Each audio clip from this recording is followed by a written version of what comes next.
오늘 본문 고린도후서 3장 17절로 18절까지의 첫 번째 본문을 함께 봉독하시겠습니다.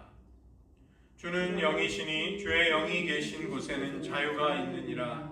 우리가 다 수건을 벗은 얼굴로 거울을 보는 것 같이 주의 영광을 보매 그와 같은 형상으로 변화하여 영광에서 영광에 이르니 곧 주의 영으로 말미암음이니라.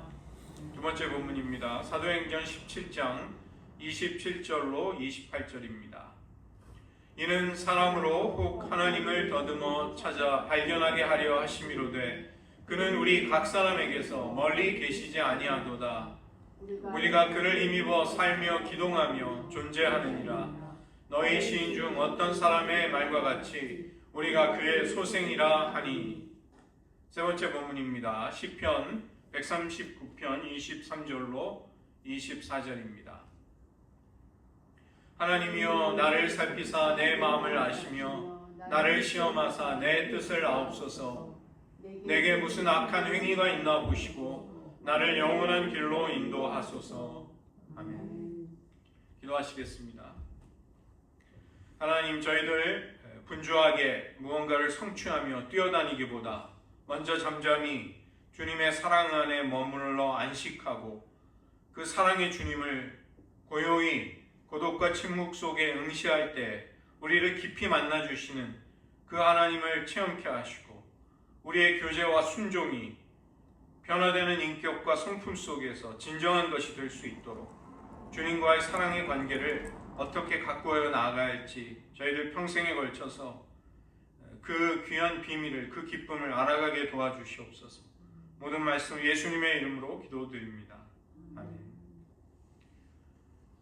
날씨가 덥고 여러분 또 오래 하면 힘들어하시기 때문에 3개씩 하던 훈련을 2개씩 조금 줄여서 하도록 하겠습니다. 오늘은 관상과 성찰에 관한 것입니다. 기독교 영성에 있어서 참 보화와 같은 영성 훈련들이고 우리가 하나님과의 관계를 세워나갈 수 있는 좋은 영적인 수단이 되는 것이죠. 그래서 조금 살펴보도록 하겠습니다.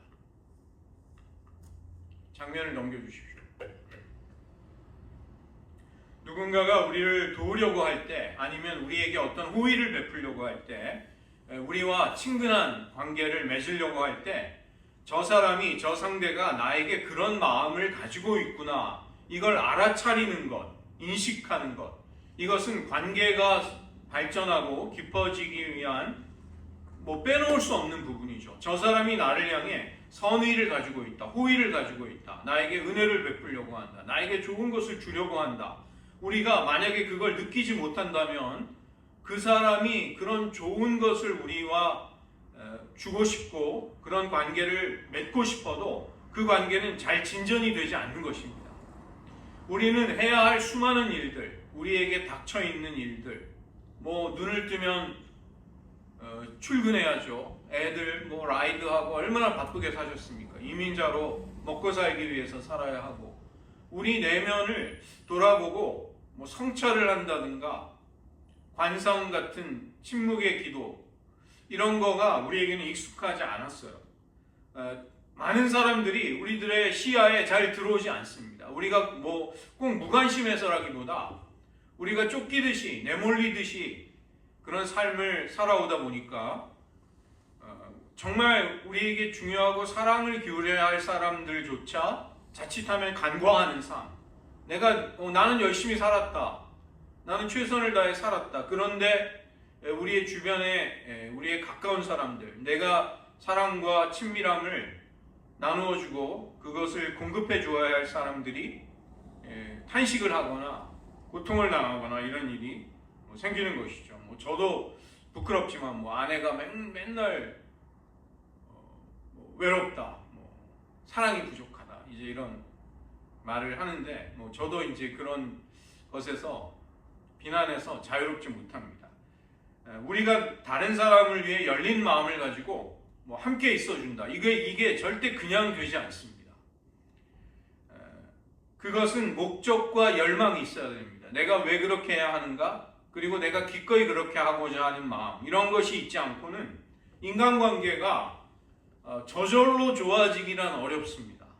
하나님과의 관계에서 우리는 그러나 왜 그런 이상한 관점을 가질까요? 그냥 나는 하나님을 위한 관계에 아무 투자도 안 하고 아무 마음도 쓰지 않는데 뭐 내가 예수 믿은 지 이제 몇십 년인데 당연히 하나님과의 관계는 깊어지는 거지, 친밀해지는 거지 라고 생각을 한다면 그것은 사실은 실제와는 다른 것입니다.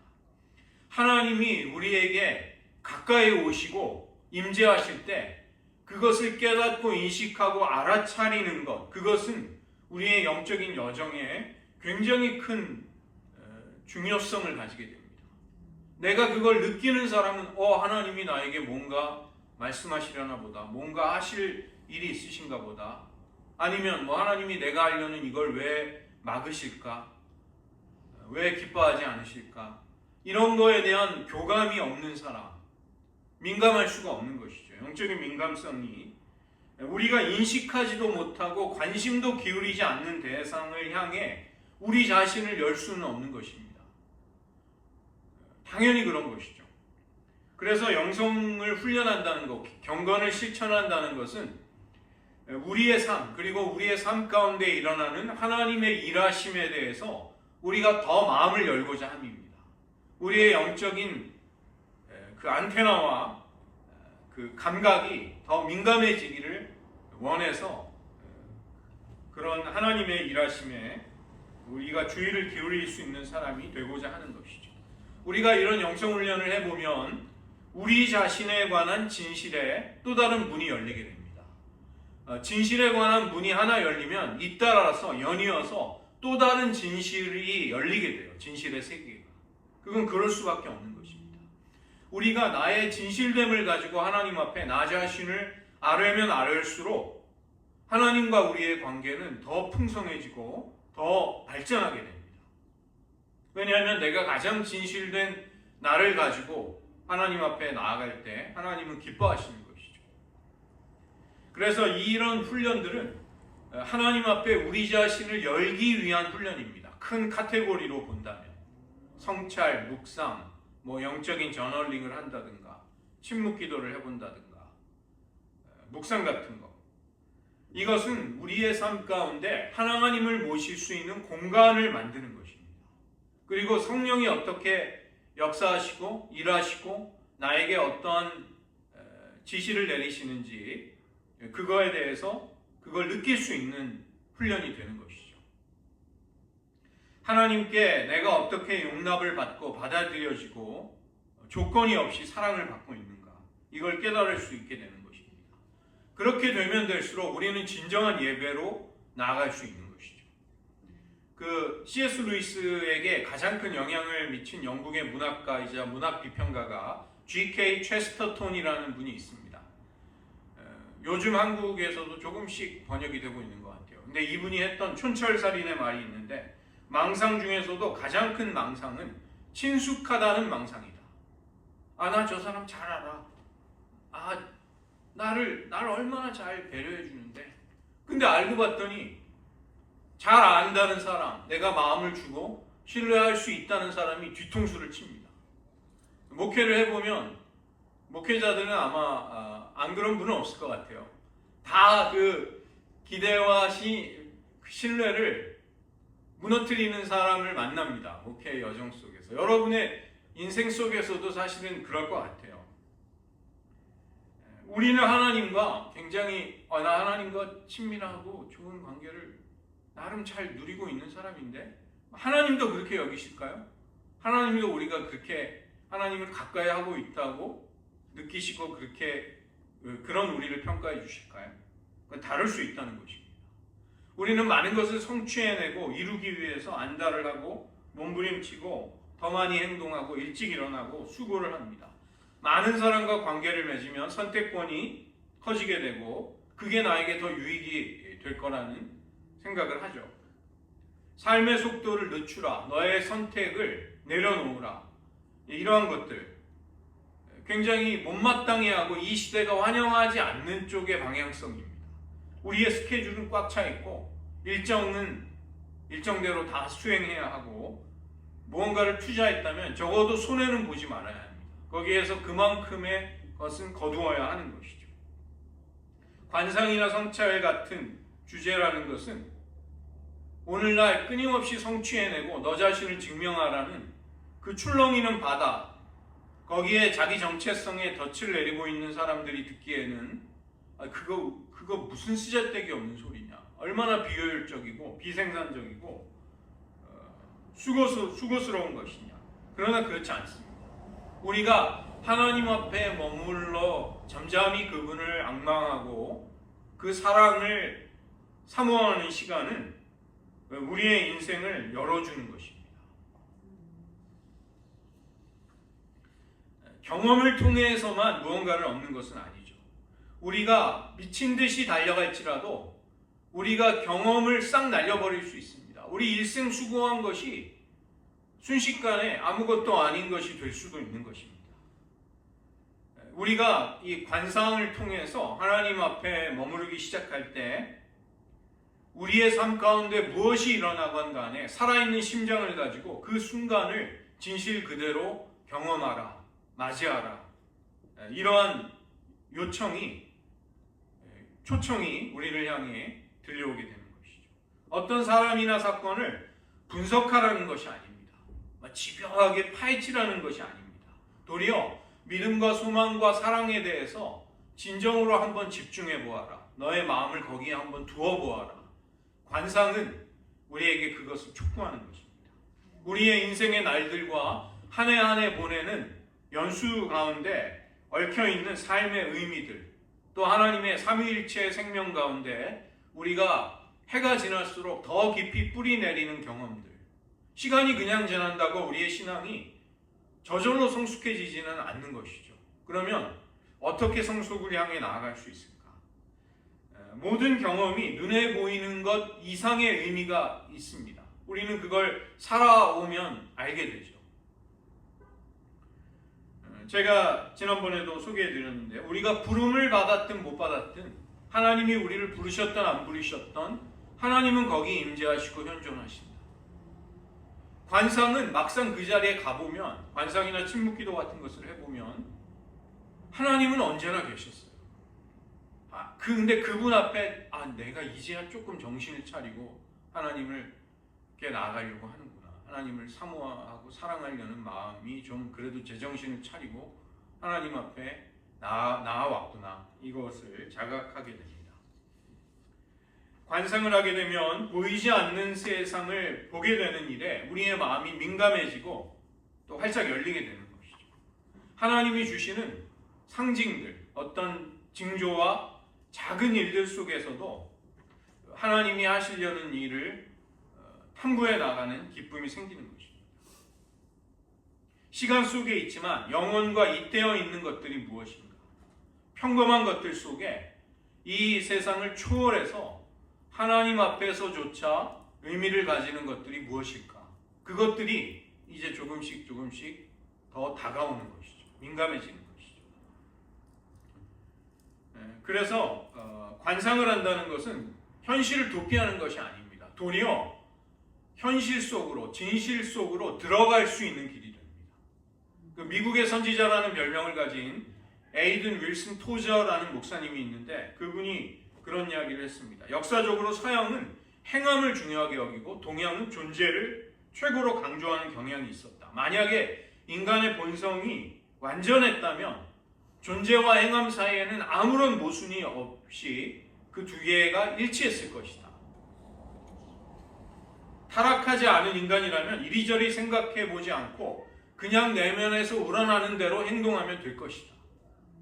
당연히 그런 거죠. 근데 문제는, 왜냐하면 그렇게 하는 것이 타락하지 않았다면 우리의 내적 존재가 행동으로 언제나 진실되게 표출될 수밖에 없습니다.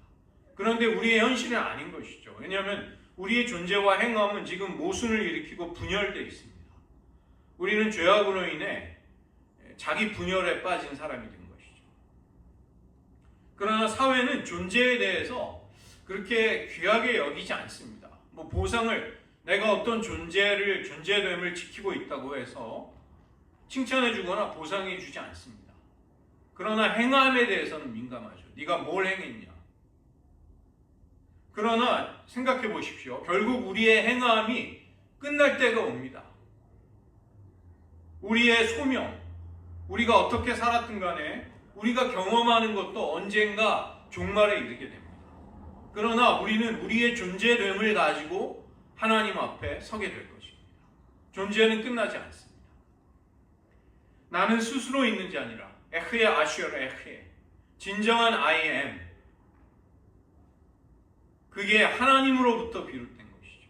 그러니까 인간의 I am, 인간의 자아, 나의 나된 것을 찾는 길은 나는 스스로 있는 자 아니라 I am who I am이라고 선포하시는 하나님 앞에 가는 것이 아니고서는 나의 나됨을 찾을 수가 없는 것입니다.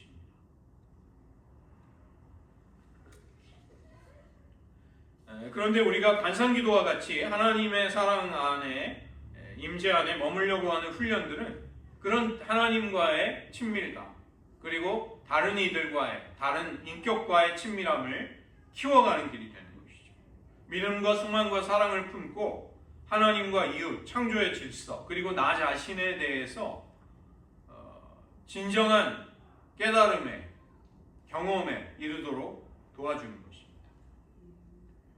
묵상을 위한 제가 질문을 몇 가지 드려보겠습니다. 여러분, 관상이라는 말에 어떤 느낌이 드십니까? 기독교인들은 이것에 막 경기를 일으키는 분들이 있어요. 관상이 불교 용어 아니냐? 왜 그런 거 쓰냐? 그 다음에 카톨릭이 하는 거 왜 하냐? 정말 제가 정말 안타까운 것은 교회의 역사를 조금만 알면 그런 얘기를 할 수 없습니다. 사막 교부들이 사막에 나가서 하나님을 찾으면서 관상 기도를 했어요. 수천 년이 된 기도입니다. 이 사막 교부들로부터 이제 수도원이 시작이 되죠. 동서방 교회가 이 분리된 사건, 그러니까 콘스탄티노플을 중심으로 한 동방 교회와 로마를 중심으로 한 서방 교회가 분리되는 때가 언제였냐면 1054년입니다. 1054년. 오르토독스 교회와 캐톨릭이 분리된 때가 1054년. 그 다음에 개신교와 카톨릭이 갈라진 게 종교개혁이죠. 종교개혁의 시초가 언제냐면 마틴 루터가 비텐베르크 성당에 92개조의 개혁문을 붙인 날 1517년 10월 31일입니다. 10월의 마지막 밤을 그 가수가 부른 노래도 있는데 10월의 마지막 날이 종교개혁일이에요. 그래서 1517년입니다. 훨씬 전에 하나님을 사랑하는 사람들이 관상기도를 했어요. 그러니까 컨템플레이션, 절대 이게 이상한 걸 하는 것이 아니고, 그 다음에 기독교의 영성의 전통 속에 굉장히 비주류인 것을 왜 자꾸 하려고 하냐? 그렇지 않습니다. 이것은 면면이 흘러온 하나님을 사랑하는 사람들이 하던 기도였습니다. 그래서 여러분도 지금 관상기도 같은 거, 침묵기도 같은 걸 해보실 때 여러분에게 어떤 변화가 일어나는지 체험해 보시기를 바랍니다. 제가 조금 이제 소개도 드리고 우리들 또 같이 해보는 시간 가지도록 하겠습니다. 제가 나누어드린 핸드아웃을 한번 보시면요, 이 관상을 하고자 하는 열망은 하나님이 내 인생 가운데 행하시는 일, 하나님이 내 인생 가운데 다가오시는 순간, 나와 맺으시는 관계에 대해서 내 영혼이 깨어나기를 원하기 때문입니다. 깨어남, 이 하나님 앞에 깨어 있으려고 하는 것이죠. 임재 앞에 머무는 것, 사랑 안에 안식하는 것. 뭘 하는 게 아닙니다. 뭘 하는 게 아니라 뭘 하고자 하는 동기를 다 내려놓고 그냥 하나님 앞에 저 왔습니다. 그냥 거기 그분 앞에 머무르고자 하는 것입니다. 그래서 보시면 성경 구절들, 주목하는 것은 보이는 것이 아니요 보이지 않는 것이다. 보이지 않는 것이 영원하다. 영이신 하나님. 이 고린도후서 3장 17절로 18절은 사도 바울의 유명한 변증이죠. 모세가 얼굴을 하나님의 임재 앞에 40일을 있다가 빛이 나기 때문에 수건을 가리고 온 사건을 사도 바울이 새롭게 해석한 것입니다.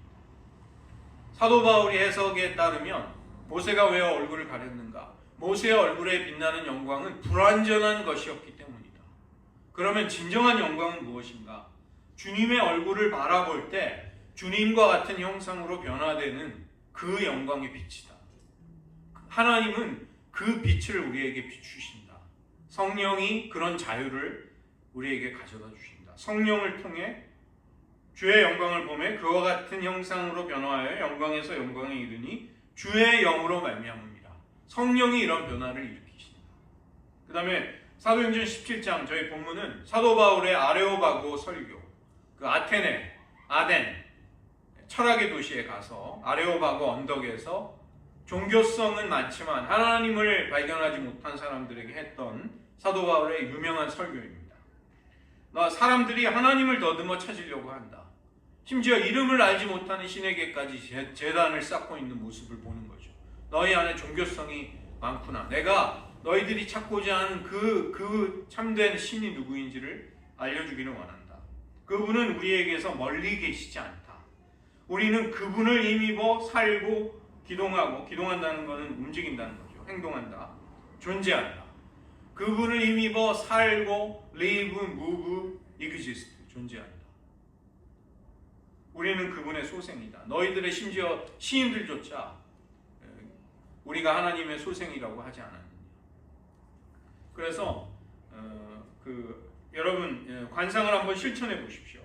넘겨서 2페이지에 보시면 하나님 앞에 조용히 상상력을 사용하시면서 주님 앞에, 하나님 앞에 머무는 시간을 한번 가져보십시오. 제가 제안을 드리는 관상기도 좋은 방법은 시편 기도를 드려보시거나 침묵 기도를 드려보시는 것입니다.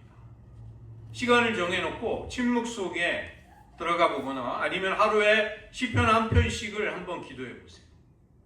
찬찬히. 제가 시편 기도하는 거 한번 워크숍도 한번 저희 원하시는 분들 같이 할 수 있도록 하도록 하겠습니다. 여기 2번에 보시면 이제 몸의 자세를 호흡 같은 걸 활용해서 이제 하라는 분들도 있는데 열심히 있는 분들은 그렇게까지 하시는 분도 있는데 그렇게까지 안 하셔도 저는 괜찮을 것 같아요. 그냥 잠잠히 조용히 방해받지 않는 환경을 마련하셔서 거기에 하나님 앞에 잠깐 머무를 수 있는 시간. 제가 제안드리기는 10분부터 시작하셔서 점차로 시간을 늘려보십시오. 한 20분 정도가 저는 그 정도를 하는 게 좋다고 생각합니다. 그 이상을 넘으면 우리의 생각이 헛생각과 잡념으로 분심이 생기기 때문에 호흡을 가지고 이렇게 함께 하는 것도 괜찮습니다.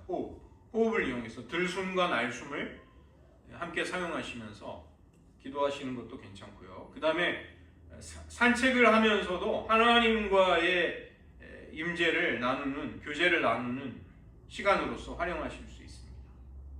사람들과의 만남 속에서도 그렇게 할 수 있고 기록을 하는 것도 좋은 방식입니다. 아이폰 쓰시는 분들 일기 앱이 그냥 공짜로 생겼어요. 아주 편리합니다. 거기 날짜별로 일기를 쓰기 좋은 앱이 저널이라는 앱이 생겼어요. 그런 거 활용하셔도 좋고요. 그 다음에 경험, 우리의 경험을 잠잠히 또 살펴볼 수도 있는 것이죠. 이런 것들 한번 해보시기를 바랍니다. 두 번째는 성찰입니다. 성찰, 조금 다른 것이죠. 성찰은 엑사멘인데 이 성찰을 꿰뚫는 핵심적인 그 키워드는 consolation과 dissolation이라는 단어입니다. 이게 이그나티우스 로욜라가 성찰 기도를 할 수 있는 틀로 가르친 건데 굉장히 유용합니다. 성찰이라는 것은 우리가 하찮게 여기는 것들, 쉽게 넘어가고 우리의 시야에 들어오지 않는 것들을 성찰을 하게 되면 의식할 수 있는 사람이 됩니다. 기독교의 역사 속에서 수많은 기도하는 사람들은 성찰이라는 성찰의 기도 혹은 성찰의 훈련 같은 것을 하면서 자기 자신 또 주님과 보낸 하루의 삶을 되새겨 보면서 삶을 살아왔습니다. 이게 굉장히 좋은 영성 훈련이 됩니다. 성찰을 하는 사람은 하나님이 하루 중에 어떤 순간에 문득 말씀하시는 것, 역사하시는 것에 대해 민감하게 인식할 수 있는 그런 민감성이 커지게 됩니다. 우리가 해야 할 일, 바쁜 일들 속에서 주의를 놓치기 쉬운 일에 왠지 주의가 가기 시작하는 거죠. 성찰을 하게 되면. 자기의 삶을 한번 잠잠히 돌아보면. 그렇게 거창한 것이 아닙니다. 그냥 하루를 시작할 때 성찰을 하거나 하루를 마칠 때, 저는 하루를 마칠 때 하는 게 좋은 것 같아요. 하루를 마칠 때 한번 하루를 잠잠히 짧은 시간 동안 성찰을 하는 거죠. 그때 컨솔레이션과 디솔레이션을 이제 살펴보는 것입니다. 성찰이라는 것은 하나님의 내면적인 움직임이 우리들의 활동, 우리들의 삶에 어떤 질문을 던지시는가, 그것에 귀를 기울이는 거죠.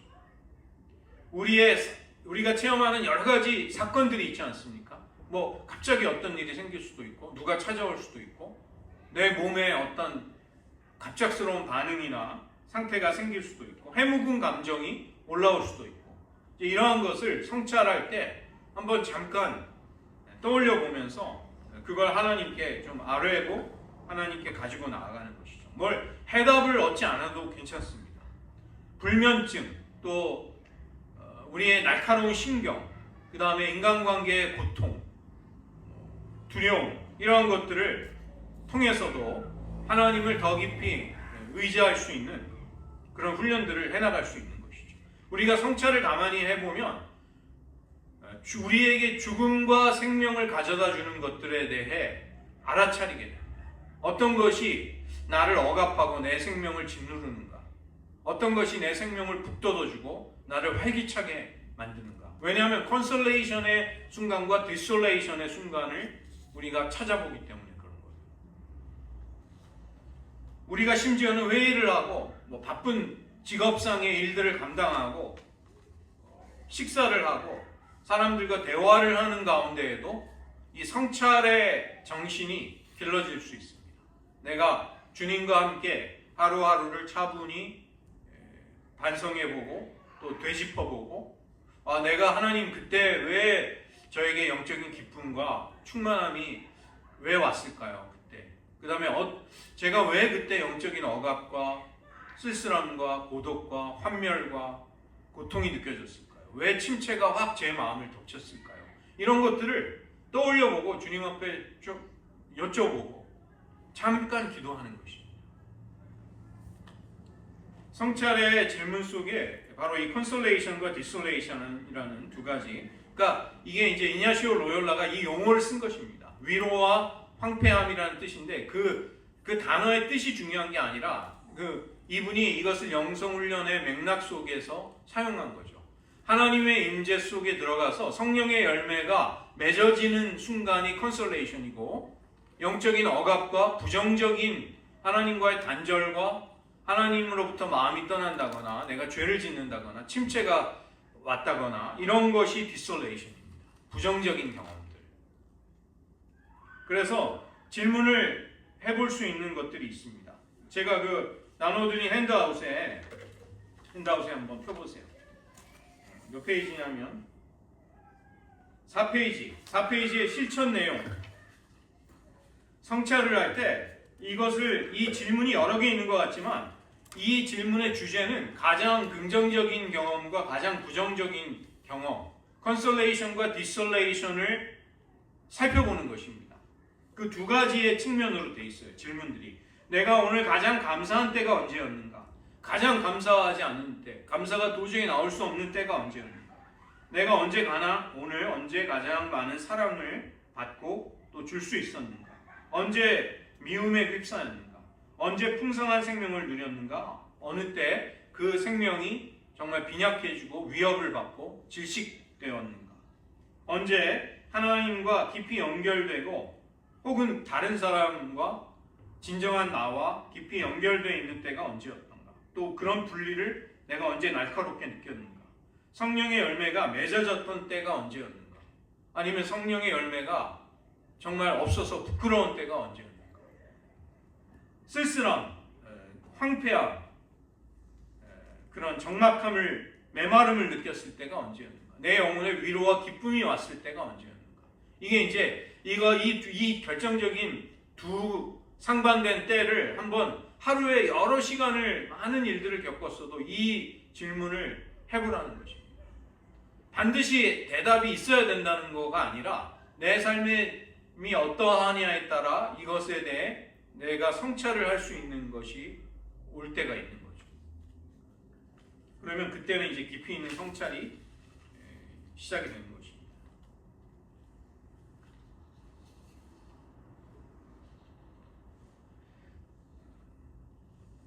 우울한 성향을 가진 사람들, 우울질의 사람들은 이렇게 하루에 자기 기분이 뚝 떨어지고 뚝 가라앉고 우울이 덮치는 때를 느낄 때가 있습니다. 다른 기질에 비해서 그런 분들은 또 민감할 수 있어요.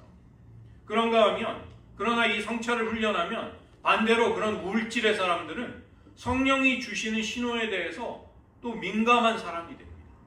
기질적으로 또 유리한 부분이 또 있어요. 그래서 이게 절대로 손해보는 게 없습니다. 낙관적인 사람은 성찰하는 삶을 살기 시작하면 정말로 어렵고 미묘하고 부정적이고 내가 직면해야 될 진실을 직면할 수 있는 그런 또 측면이 있습니다. 내 삶에 가라앉고 나를 침체에 빠뜨리는 면과 나를 고양시키고 나를 북돋워주는 면, 이 두 측면에 주의를 기울여 보는 것입니다. 그러면 하나님이 결국 어떤 사건이든지 간에 하나님이 나를 하나님과의 교제와 기도 가운데로 부르시는구나. 내가 그런 일을 겪어보고 그런 순간과 경험을 통과하면서 결국은 내가 그때 하나님을 찾아야 될 때였구나. 하나님을 더 의지하라는 부르심이었구나. 이러한 것들이 느껴지는 것입니다.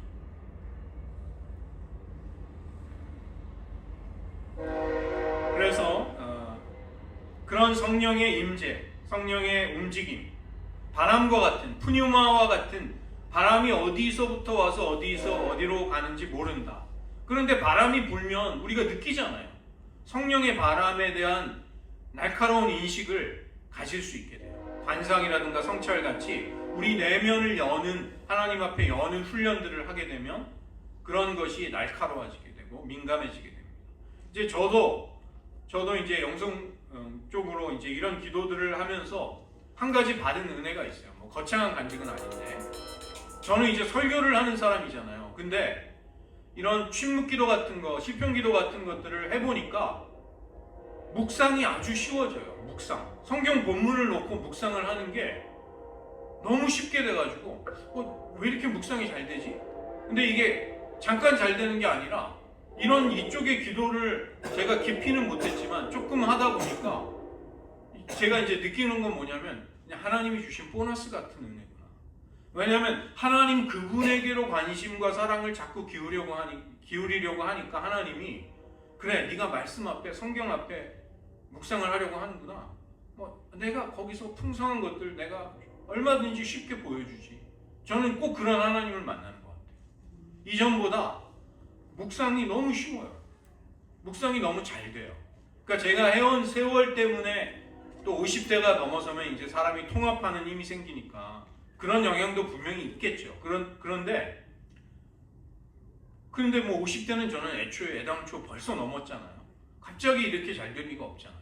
그래서 저는 이게 침묵기도나 관성과 같은 성찰과 같은 내 내면을 하나님 앞에 열려고 하는 움직임에 대한 훈련에 대한 하나님의 좀 선물이 아닌가? 저는 이런 생각을 합니다.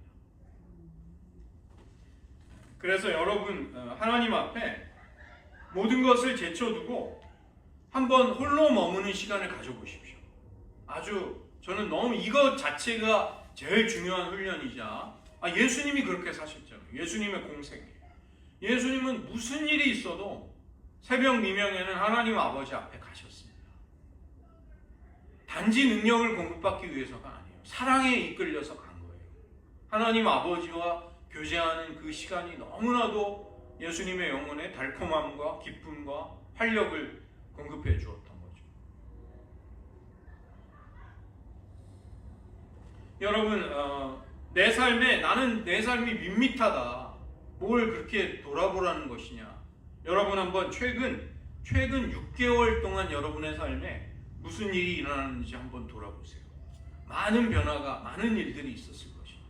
성찰할 거리들이 많아요. 의외로 많아요. 그래서 이게 억지로 하라는 것이 아니라 하루에 좀 조용한 시간, 방해받지 않는 새벽에 한번 시편 기도나 침묵 기도 같은 거 해보시고, 하루를 마치는 시간에 잠깐 5분이라도 좋습니다. 10분도 좋습니다. 성찰하는 기도, 컨솔레이션과 디솔레이션. 하나님이 하루의 삶 가운데 언제 나에게 기쁨을 주셨는가, 언제 메마름과 침체와 죄와 연약함이 찾아왔는가, 이거를 딱 성찰해보는 훈련만으로도 우리에게 굉장한 유익이 찾아오기 시작합니다. 그래서 오늘 두 가지만 말씀드렸습니다. 여러분 댁에 가셔서 이 나눠드리는 핸드아웃을 버리지 마시고, 버리셨어도 괜찮아요. 제가 다시 드리면 되니까, 파일로 다 가지고 있으니까.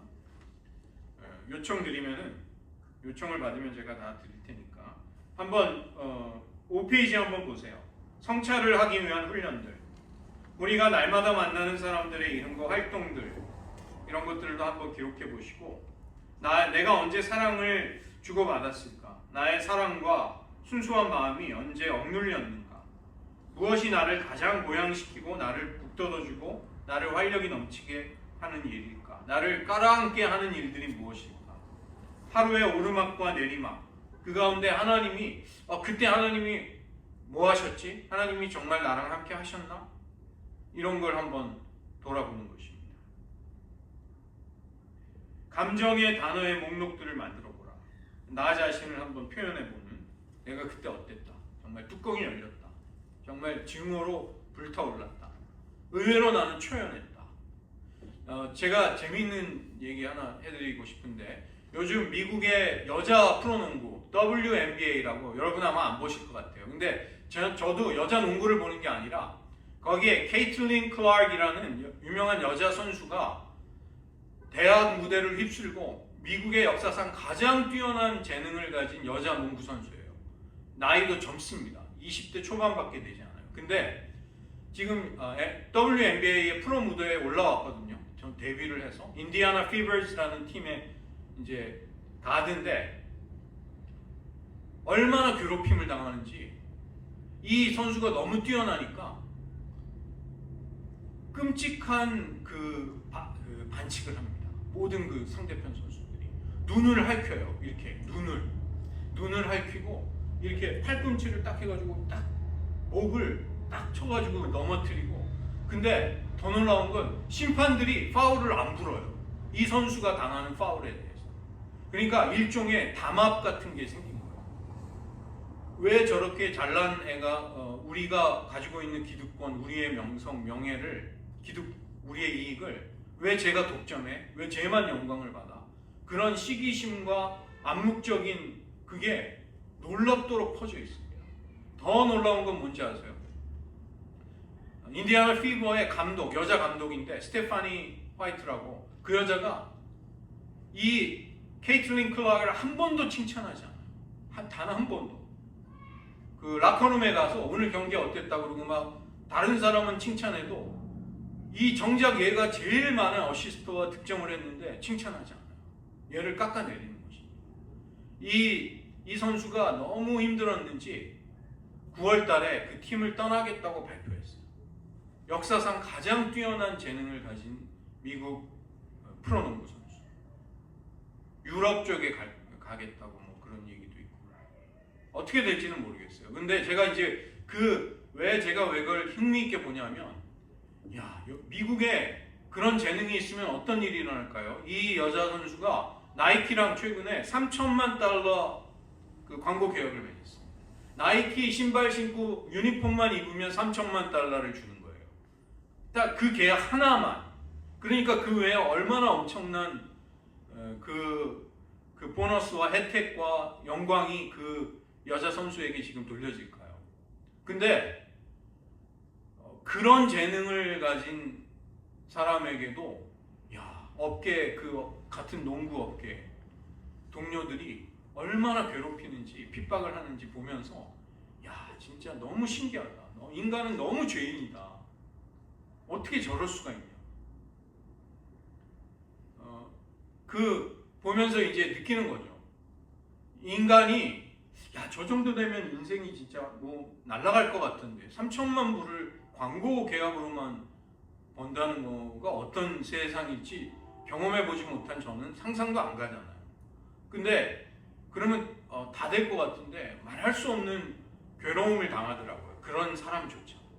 우리의 삶이란 게 그런 게 아닐까. 평범해 보여도 아니면 뛰어나 보여도 우리 인생은 결국 하나님과의 교제 속에서 거기서 우리의 정체성과 우리의 삶의 뿌리를 가질 수밖에 없습니다. 그렇지 않은 삶은 누구에게나 힘들고 어려워요. 사실 그런 걸 느낍니다. 제가 좀 개인적인 그 선수에 대한 약간 감정이입이 있어서 그 선수의 특기가 로고샷입니다. 로고샷. 그 하프라인 바로 넘어가면 팀의 로고가 그려져 있는 그 자리에서 슛을 던져요. 3점 슛 라인 훨씬 바깥에서 다 들어갑니다. 그래서 우리들 나 같은 사람한테 왜 무슨 뭘 유달리 내가 이제 나이, 신앙의 연륜, 여러 가지 은퇴한 삶의 내 자리 무슨 훈련을 하라는 것이냐? 그렇지 않습니다. 우리의 성품과 내면은 하나님과의 교제 속에서 사랑 속에서 계속해서 성장해가고 깊어가고 하나님의 은혜를 누릴 수 있습니다. 풍성함의 세계가 펼쳐집니다. 저는 그것을 정말 확신합니다. 우리 모두 다 같이 성찰과 또 관상, 기도 같은 하나님의 임재 앞에 나 자신을 여는 삶 한번 실천해 보시기로 결단하시고 이 시간 잠시 기도하시면서 하나님 앞에 한번 약속드리고 주님, 제가 주님을 더 사랑하는 마음으로 앙망하겠습니다. 사랑으로 주님을 믿음의 주여 온전케 하시는 이인 예수님을 바라보겠습니다. 주님의 사랑 안에 안식함으로써 모든 삶을 시작하겠습니다. 제가 제 힘에 붙이는 것에는 힘들어하고 제 예상을 뛰어넘는 사람들의 말할 수 없는 말도 안 되는 비인격적인 행동 앞에는 분노하기도 했고 우리의 마음이 엉클어지고 수많은 걱정 근심에 시달리고 닥치지도 않은 미래의 일에 우리의 마음은 위축당하고 하나님 그렇게 내몰리듯이 살지 않겠습니다. 먼저 하나님의 사랑에 뿌리를 내리고 그 사랑 안에 안식하면서 내가 어떤 완전한 조건 없는 하나님의 용납과 사랑과 환대를 받았는가를 떠올리는 것으로부터 살아가고자 합니다. 우리의 삶을 살아가는 가운데 하나님이 나에게 민감하게 찾아와 주셨던 은혜 주셨던 순간 성령의 열매가 맺어졌던 순간 그러나 또 반면에 메마름과 영적인 메마름과 혼란과 억눌림이 억압이 왔던 때 나에게서 성령의 열매를 도무지 찾을 수 없고 부끄러운 모습으로 죄를 짓고 하나님의 귀한 이름을 부끄럽게 했던 그런 때 우리들의 삶 가운데 떠올려진다면 그것을 가지고 주님 앞에 우리의 삶을 성찰하고 주님과 교제하는 삶을 살기를 원합니다. 거창한 훈련이 결코 아닙니다. 주님의 사랑 앞에 순수하게 그분만을 찾고자 나아가는 시간 이것으로부터 우리의 훈련이 시작될 수 있습니다. 주님, 우리들의 영성 훈련, 경건의 실천이 하나님과의 관계 속으로 사랑을 깊이 있게 세워나가는 쪽으로 나아갈 수 있게 도와달라고 이 시간 잠시 기도하시겠습니다.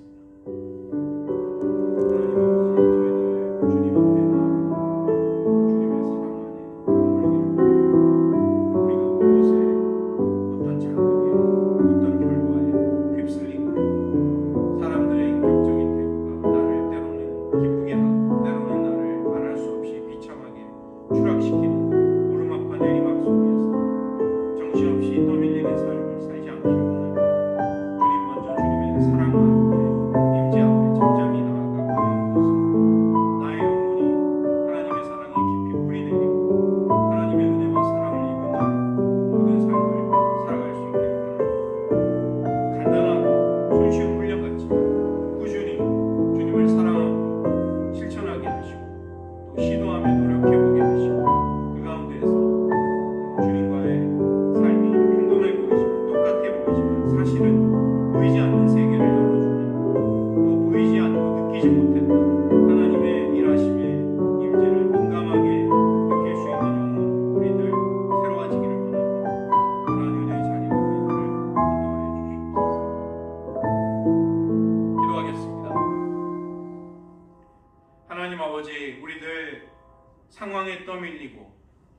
자극적인 대우에 따라 요동치는 그러한 삶으로부터 벗어나 또 내가 무엇을 성취했든 그 성취가 보람이 있든 혹은 그 성취가 순식간에 날아갔든 상관이 없이 우리의 존재 그 자체를 가지고 결국은 하나님 앞에 서게 될 그날 부끄러움이 없이 하나님과 사랑의 교제를 풍성히 나누고 사랑하시는 그 주님 앞에 설 수 있게 되는 그날이 있기를 원합니다.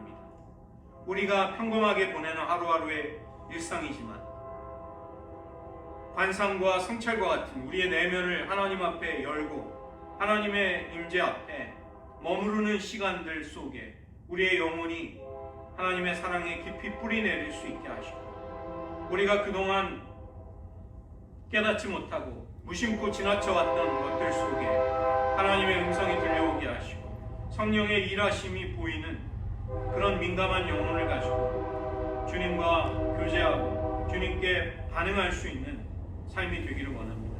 우리들 똑같은 일상일지라도 경건의 훈련 속에서 더 깊은 주님의 은혜를 깨닫고 우리의 영혼이 활력과 생명력의 넘침으로 말미암아 풍성하고 마치 동일한 것처럼 보일지라도 전혀 새로운 차원의 삶을 열어주시는 그 은총 속으로 나아가게 도와주시옵소서.